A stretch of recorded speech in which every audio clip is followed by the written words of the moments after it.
Assalamualaikum warahmatullahi wabarakatuh.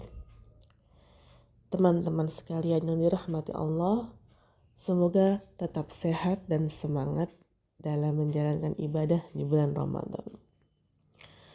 Teman-teman, melibatkan Allah adalah ilmu tentang akidah dan ma'rifatullah. Ilmu tentang bagaimana cara kita bersandar dan bergantung kepada Allah.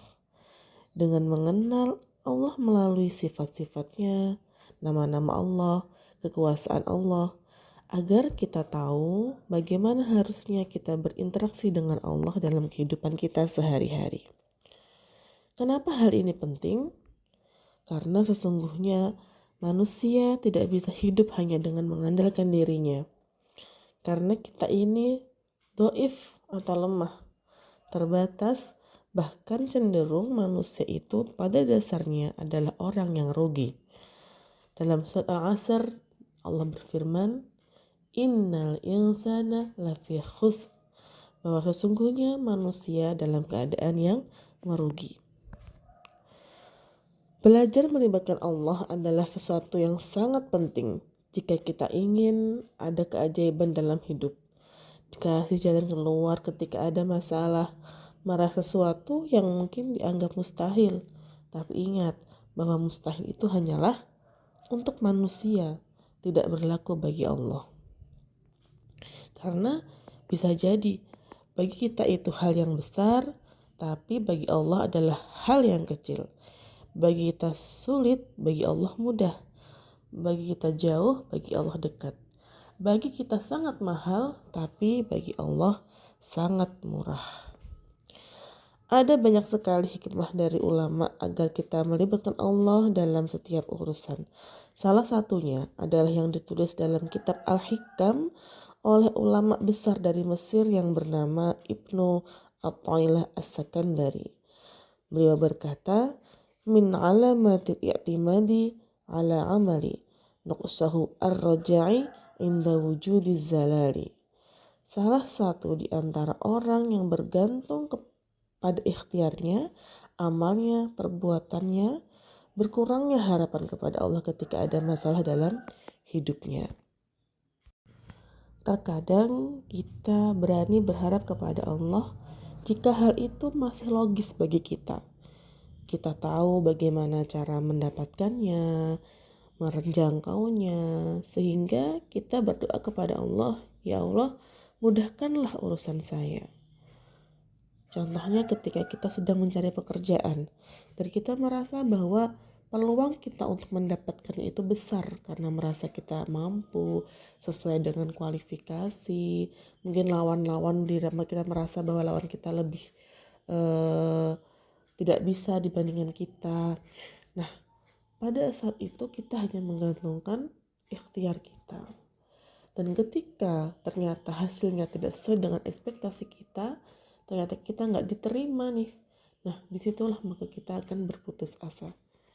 Nah, tapi teman-teman, sebenarnya pada saat kondisi kita sedang mentok, kita sedang sulit, ketika manusia tidak ada yang menghargai kita, ya, ketika apa yang kita inginkan jauh dari harapan kita, maka disitulah kita melibatkan Allah dalam setiap urusan kita.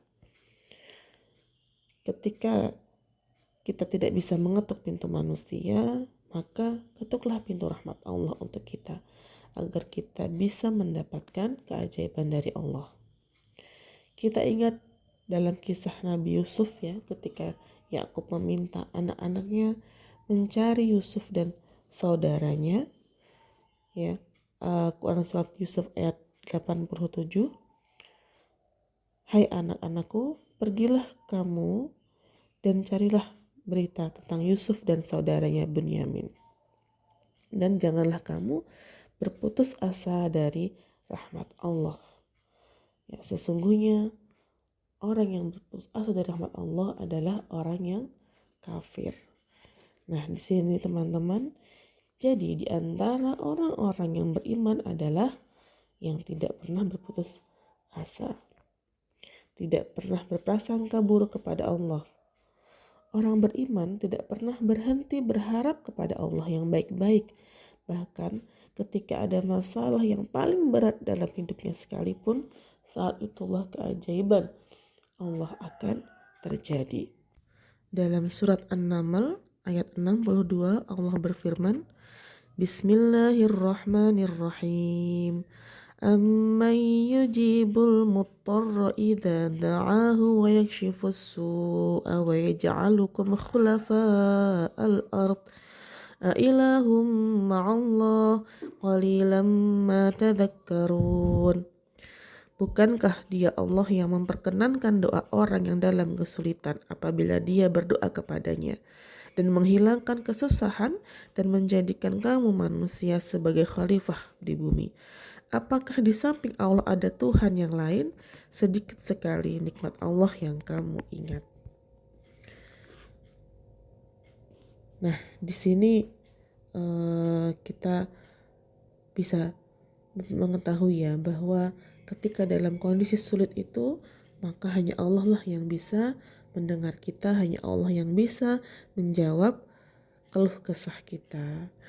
Nah, salah satu orang yang ketika dia berdoa, maka doanya dikabulkan oleh Allah, doanya tidak ada hijab dengan Allah, adalah orang yang terzalimi. Walaupun sehari-hari dia tidak pernah sholat, tidak pernah puasa, tidak berhijab, tidak pernah mengingat Allah, namun ketika dia berdoa dalam kondisi terzalimi, maka Allah akan mendengar, Allah akan berikan kemuliaannya kepada kita. Kita ingat bahwa ada cerita laki-laki yang dirampok di tengah perjalanan. Perampok itu ingin mengambil harta dan ingin membunuh laki-laki itu. Ya, laki-laki itu mengatakan, ambillah hartaku dan biarkan aku kembali ke keluargaku. Namun perampok itu tidak mau. Dia tetap ingin membunuh si laki-laki itu. Nah, akhirnya laki-laki ini memberikan syarat bahwa dia ingin sholat 2 rakaat. Karena bagi perampok itu adalah hal yang ringan, jadi perampok itu menyetujuinya, silahkan kamu sholat, ya, kami akan menunggu. Nah, laki-laki itu ketika sedang sholat, dia membaca surat An-Naml ayat 62 ini. Kebetulan dia hafidz Quran, dan hanya inilah yang dia ingat ketika dia sholat di detik-detik terakhir ya, ketika dia ingin dibunuh. Ketika di sujud terakhirnya, dia mendengar ada seorang laki-laki mengendarai kuda dan juga mendengar ada orang yang dipukul. Nah, kemudian laki-laki ini menyelesaikan sholatnya dan keluar. Ternyata dia melihat bahwa perampok itu sudah terkapar dan tidak bernyawa. Kemudian laki-laki tadi bertanya kepada penunggang kuda itu, "Siapa kamu?" Dan penunggang kuda itu menjawab, "Aku adalah utusan dari Zat yang menjawab orang-orang yang memanggilnya." Dari kisah tersebut kita bisa mengambil hikmah bahwa dalam kondisi sesulit apapun, terancam, ketika manusia tidak ada yang bisa menolong kita, orang tua kita pun tidak bisa, keluarga kita pun lepas tangan kepada kita, maka jangan lupa ada Allah yang senantiasa bersama kita, ada Allah lah yang senantiasa menjawab setiap kesusahan kita. Semoga Allah senantiasa membimbing kita terlibat dalam setiap masalah-masalah kita sehingga kita bisa hidup dalam bimbingannya dan menjadi manusia yang beruntung di dunia dan di akhirat. Wallahu a'lam bishawab.